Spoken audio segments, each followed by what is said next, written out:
WMUP fam, coming at you with a dynamic warm-up for youth baseball, ages 10 to 12.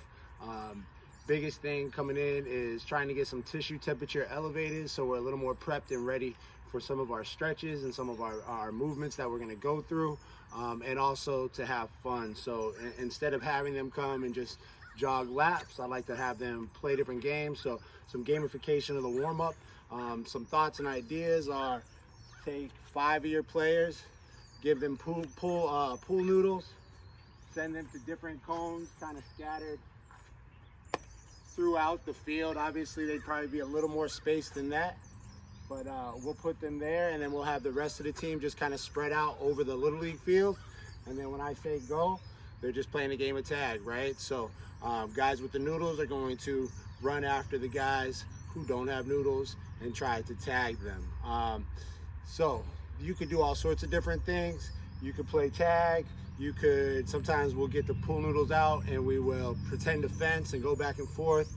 And there's just a lot of fun that you can do with that. I'll also get baseball bats, put them in a circle. They'll stand their bats up, and then I'll yell left or right, and they have to run to the next baseball bat before that bat hits the ground. So, you know, just kind of getting left, right, listening to directions. And again, more than anything, just having fun. So any sort of game kind of works. Sometimes we'll play tic-tac-toe with various color baseballs. I'll set up a tic-tac-toe mat, and then they'll sprint about 15-20 yards, place in their ball in the square that they want, and then run back so the next teammate can go.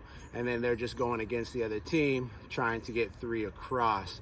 We may do best 3 out of 5, things like that. Again, gamification, can't go wrong. Get them having fun, don't just run them.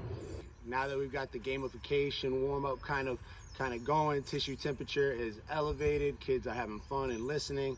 Now what we can do is we can move to our mobilizations and stretches. And how we do that is we start off with our ankles, we go to the hips and shoulders. We got 2 for the ankles, 4 for the hips, 4 for the shoulders, / T-spine area. So think just more upper body than anything else. And this is how it goes. We'll start off in a pike position, doing a plantar flexion, dorsiflexion drill. All I'm doing is bending one leg, straightening out the other, and I'm working into a nice deep calf stretch. From there, we'll work a single leg variation with a hip shift back, or a posterior hip shift. So all that happens here is I toe off, heel down, hip up and back. When I'm doing this, I'm cueing the kids up to drive that hip up to the back corner of the room or to the clouds behind them. All right, so we've gone through the warm-up, we've hit ankles for the stretch, now we've moved up to the hip. There's any number of drills that you could probably do. Choose the ones that you feel best fit. Try to think about all the available motions in that area of the body, right? So next what we'll do is we'll go into a kneeling hip flexor stretch. And when we're doing this, we really want to go ahead and posteriorly tilt the hip and tuck that under. So a lot of times I'll just tell them to squeeze their butt once they're in position and drive their knee and toe down into the ground, and that should give them a nice stretch across the hip flexor and down into the quad. Okay, as they get better at holding this position and not compensating, then what we'll do is potentially add reaches. Again, tuck your tail, belt buckle the nose, squeeze your butt, all great cues. Next thing we're gonna do is we're gonna move on from there, and we're gonna get into our Spider-Man pose. So with our Spider-Man pose, we're gonna go ahead and we're gonna bring our hands down, and we're gonna frame those hands with our foot, keeping our shoulder really close to our front knee. With the back leg, I tell them to always reach for the back of the room so we can create separation between our lower limbs. From there, what we're gonna do is we're just gonna get this left or right rock, trying to open up that high groin area. And then from there, we're going to reach, retract, bring the elbow to instep, and touch the sky. So again, just continue to remind them that we're gonna get a great reach, bringing the hips through a little bit more, knee stays out to the side, retract back through, elbow down, touch the sky. we'll do this for 20 seconds and then we'll repeat on the opposite side. Once we've gone through this, then we will go ahead and we will work into a runner stretch just to get a little more stretch down the back side of the leg, and we will pull toe and shift back, always coming back to good separation between limbs in our Spider-Man position, okay? So again, rock back, back to Spider-Man. From there, what we're going to do is we're going to get wide. So I tell them to be between their knees instead of over their knees. We're going to put our foot out to the side. I say outside of the foot, flat to the ground. And then we're going to rock in and out, getting a great stretch through the groin area of that extended leg. With that, again, you could do reps. I tend to keep it with time so everybody's on the same page. We'll go about 20 seconds per side of just shifting in and out of that adductor rock. From there, the next thing that we're gonna do is we're gonna come into 90-90. We're gonna bring our knee up to our wrist. We're gonna bring our leg out to the side. We're gonna pull our toes to our shins. From here, I tell them to get nice and tall, stay seated, don't roll to the outside of their hip, and reach out. On this, we're driving our spider web. So I tell them, be like Spider-Man and shoot your web on the far wall. On this, they can come in and out. We'll do a little bit of holding, but again, we're only going for about 20 seconds, and then we're coming back up. From there, I'm gonna have them rotate towards or slightly past the front knee, and then we're gonna take that same spider web and we're gonna shoot it all over the side wall, getting great reach. So we can really get a good stretch through that spiral line coming from that left hip to right shoulder, and get a nice stretch up that lateral line a little bit, opening us up. From there, what we're gonna do is we're gonna get into our hip circles from the quadruped position. So on that, I tell them to kick through the wall and bring the knee over the hurdle. And we'll go through that, keeping it nice and slow and engaged. If they start to lift their hip too high, I often will tell them, keep dinner on your back and drive through and around. So little circles are better than circles that maybe might get them out of position, okay? So little circles, we're gonna kick through the wall and step up over the hurdle, and then we will reverse that direction for another 10 reps. Or you can do it for time.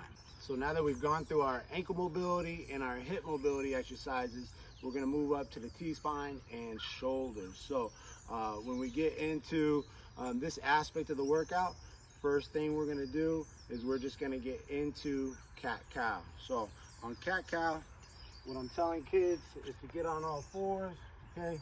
We're gonna establish a good position, and then from there, I'm going to tuck the belt buckle and tuck the chin on my exhale. From there, I'm gonna get a big inhale, and I'm going to reverse direction, and I tell them to look out to up with a big inhale, and then reverse direction. Again, we'll do this one for time. After we've done that, we're gonna go into a reaching child's pose. So instead of reaching straight forward, we're gonna establish a nice wide base with our knees. We're gonna put our hands over or out in front of us, and then walk our right hand over our left shoulder, left hand on top, and sit it back, bringing your forehead to the ground. We'll hold this position for about 20 seconds, and then we'll walk it to the opposite side and do the same thing, working on stretching out that lateral line and a little bit of extension through that upper back. From there, what we're going to do is we're gonna bring our hands down and in towards our knees a little bit more, so that have our backs at an upward angle. And then we're gonna take our hand and place it behind our ear. We're gonna go elbow to elbow, and now see the back of the room. Elbow to elbow, see the back of the room. Big inhales as you open up, exhales as you close it. So again, when we talk about seeing the back of the room, don't leave your head behind, right?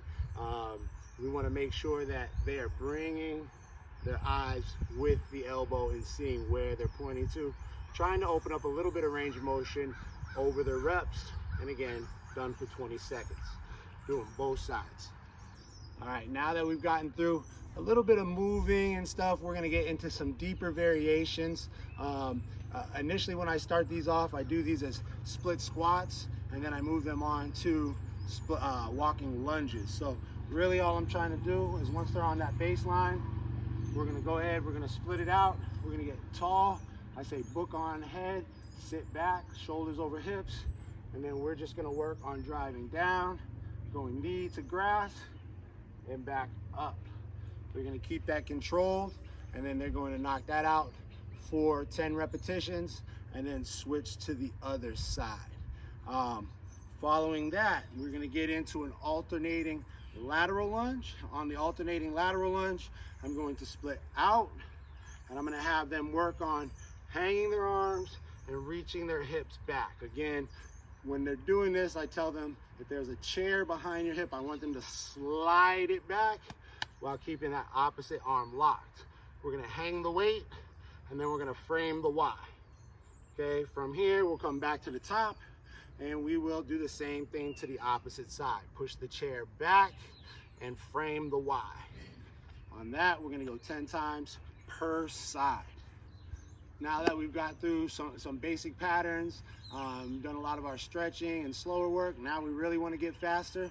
So I'll have them start off by coming up to the line, and we're gonna work our shuffle patterns. We're gonna go out about 5 yards and 5 yards back, and we're gonna go through that for a total of 3 round trips. So I'm coming out, I field the ground ball, I shuffle back, I field the ground ball. Again, we're gonna go ahead and go back and forth for 3 to 4 round trips. Following that, we're gonna go ahead, we're gonna start off laterally, and we're gonna work our crossovers just like we're fielding a fly ball. So from here, let me move the noodle. All we're gonna do is we're gonna establish athletic position. I'm gonna tell them to lean first. When they feel their center of gravity getting out over this lead leg, they're gonna fall into it, and they're gonna cross over down, work on planting and being stable, and then from there, we'll lean back, and we'll come back. As they get better at that, you can take away pauses on that top side and just have them hit top line and come back. From there, what we're gonna do is we're just gonna get them sprinting and changing directions. So it's gonna be down and back again, only we're gonna go for 20 yards this time. I'm gonna sprint to the top, I'm gonna cross over wedge step, and then I'm gonna sprint back through the line and break down as if we were going to field a ground ball once again. So now we've gotten really twitchy. From there, we're gonna get into partner drills. And on the partner drill, first thing we're gonna do is go back to that shuffle pattern, and we're gonna work on fielding ground balls. So when we do that, we have a partner out in front of us. He's got 3 or 4 baseballs with him. We're gonna separate, and all we're gonna do is we're gonna work shuffle and field between the legs. I don't want kids reaching outside their frame. The roll is nice and easy, and field between the feet. From there, we're gonna roll the ball back, and they'll continue to feed balls to us, and we'll do this for about 10 seconds at a time, and then we'll switch with our partner. Once we've done this for about 3 or 4 rounds, we're gonna get to kneeling positions. We're gonna go ahead and we are going to bring ourselves up to this loaded position at 90 degrees, and our partner is going to palpate our wrist. So we're just knocking that wrist back and forth, and they're trying to stabilize. So you just imagine someone is forcing these movements with their hands, and then I'm trying to stabilize. I'll go from 90, I'll go with a reach, and I'll go from a follow through, and each one of these are going to be palpations back and forth.